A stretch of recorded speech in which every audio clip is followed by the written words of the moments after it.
sebenarnya menyentuh atau persentuhan lain jenis itu menurut Nabi bagaimana? Kan saya selalu menjelaskan menurut mazhab Hanafi persentuhan antar lawan jenis itu tidak batal sama sekali. Mengapa?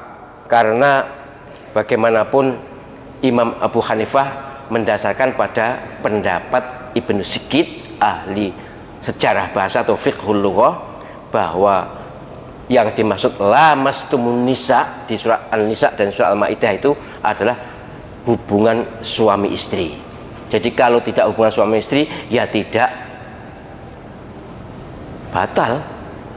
Persentuhan lawan jenis siapapun tidak batal. Lah menurut Nabi bagaimana? Nanti dulu kita terangkan sih.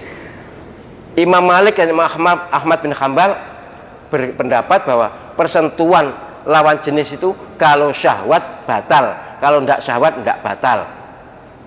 Walaupun yang disentuh cowantik atau guanteng, nek gak syahwat ya gak batal. Tapi ya untuk ngelokro itu. Yang disentuh tawek kok syahwat kebangetan. Yang disitu anak-anak kok syahwat ya kebangetan, tapi ya batal nek syahwat. Itu menurut dua mazhab Maliki dan Hambali. Nah menurut mazhab Syafi'i pokoknya nyentuh batal, karena lamasa itu artinya ya menyentuh, ya sudah tidak usah ditafsir macam-macam, maknai apa adanya, namanya makna hakiki. Kalau yang Imam Hanafi tadi makna majazi, metafora, ini yang sebenarnya makna sebenarnya menyentuh ya menyentuh, bukan hubungan suami istri. Imam Syafi'i rahimahullah. Tapi ketika beliau dari Baghdad begitu pendapatnya, pokoknya laki perempuan bawa anak laki-laki dengan ibunya atau anak perempuan dengan bapaknya batal wis, karena lain jenis. Tapi begitu pindah ke Kairo, ke Mesir, beliau berubah pendapatnya. Oh, yang batal itu kalau bukan mahram. Kalau mahram tidak batal. Anak dengan ibunya, anak perempuan dengan bapaknya atau laki-laki dengan ibunya tidak batal. Saudara laki-laki dengan saudara perempuannya tidak batal karena mahram. Itu pendapat. Lah Nabi sebenarnya bagaimana? Nabi tidak menceritakan hukumnya. Hanya Nabi SAW pernah mencium kening Siti Aisyah kemudian sholat tanpa wudhu. Ngosek ya gitu. Nabi pernah sholat tahajud kemudian kakinya Siti Aisyah njulur, kan rumahnya sempit ya, kamarnya sempit, njulur ke tempat sujud. Oleh Nabi disingkirkan, Nabi tetap sholat. Yang berpendapat gak batal, ya memang disingkirkan pun tidak batal toh. Wong jelas Nabi menyingkirkan berarti menyentuh ya tidak batal, mencium ya tidak batal. Tapi Imam Syafi'i dengan kecerdasannya berbeda. Mengecup kening itu nek sing dikecup bojone dhewe iku gak syahwat. Nek lagi kening tok lho ya. Bojone dhewe, nek bojone wong mungkin syahwat. Jadi mengecup kening itu tidak syahwat. Dan itu Imam Syafi'i. Yang kedua bahwa orang Arab itu keningnya jarang terbuka, pakai, bukan jarang, memang tidak terbuka, mau pakai niqab, pakai apa niku, cadar, kan pakai hail. Jadi Siti Aisyah dikecup keningnya oleh Nabi itu dalam keadaan berhail. Itu pendapat Imam Syafi'i, boleh kan? Lah yang tadi nyingkirkan kakinya teh, kaki nek wong turi ku kemulan apa gak kemulan? Kemulan tuh pakai selimut apa udo? Kan pakai selimut toh, walaupun kakinya julur pakai selimut, disingkirkan berarti pakai hail. Itu pendapat Imam Syafi'i. Cerdas kan? Yang lain tidak begitu, ya tidak apa-apa. Yang jelas Nabi melakukan ini, melakukan itu, lalu diserahkan umat. Inilah hebatnya Islam. Jadi tidak langsung to the point, pasti begini, tidak. Lebih banyak hukum-hukum itu yang dilepas dengan nasnya, kemudian umat Islam menjadi sangat cerdas. Ini begini, itu begitu, ayatnya podo, unine podo, tulisannya podo, hukumnya bisa tidak sama, dan itu jumlahnya ratusan bahkan mungkin ribuan. Banyak kalau ingin tahu membaca fikih kontemporer itu jilid 1 sampai 4 nek gelem gak gelem ya wis.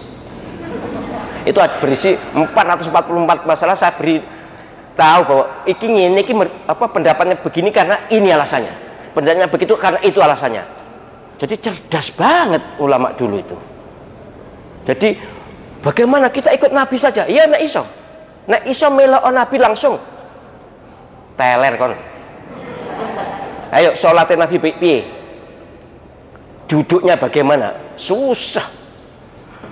Yang dibaca sujud itu ada 15 macam. Wocon kabeh nek iso. Situ era jekos kok. Ya situ jekos sing diapali subhan rabbiyal a'la wa bihamdi tok wis umur-umur. Gak ono sing sajada wajhiyal ladzi khalaqa wa sawwara wa samahu itu ndak ono. Ada 15 macam. Ayo melok sing ndi? Kemudian banyak sekali. Nabi SAW atas izin Allah SWT memberi pelajaran pilihan-pilihan. Lah terus para ulama memilih dengan alasan masing-masing, lalu menjadilah mazhab-mazhab itu. Nah pertanyaan, lah Nabi bagaimana? Ngaji yosik. Nek gue ngaji gak usah kakean. Mohon maaf ya, saya itu sudah lebih 50 tahun loh ngaji fikih. Sejak kecil itu sudah ngaji kitab Sulamut Taufik, Safinatun Najah dan sebagainya, naik sampai kitab fikih terbesar. Jadi jalur cara berpikirnya para ulama itu kita ketahui. Oh, kalau begini tuh hadisnya podo, ayatnya podo. Lah bagaimana Nabi? Ngono eneh pancet Nabi. Oh, tak keblakon kok. Wis diomongin Nabi itu memberi pelajaran secara umum, kemudian silakan memilih. Yes, contohnya ini loh. Contohnya aula mastumun nisa. Bunyinya begitu di dua ayat itu. An-Nisa ayat 43, kemudian Al-Maidah ayat 6. Aula mastumun nisa. Makna sebenarnya atau makna bahasanya atau kalian bersentuhan dengan wanita. Ini harus difahami seperti tadi. Imam Abu Hanifah begini, Imam Malik begini, Imam Hanafi begini, Imam Syafi'i itu muridnya Imam Malik, Imam Hambali begini itu muridnya Imam Syafi'i. Jadi guru murid berbeda pendapatnya, ayatnya sama. Jadi sekali lagi ojo takok, lah Nabi gimana? Engko tak nek mau belajar lagi saiki mesti takoke ngono. Tapi nek membaca kitab banyak antar mazhab, saya mempelajari perbandingan mazhab itu sudah lebih 30 tahun. Nek fikih lebih 50 tahun. Nek perbandingan mazhab antar mazhab itu lebih 30 tahun. Jadi bukan berarti saya alim, saya tahu baca banyak gitu aja. Gitu nggih.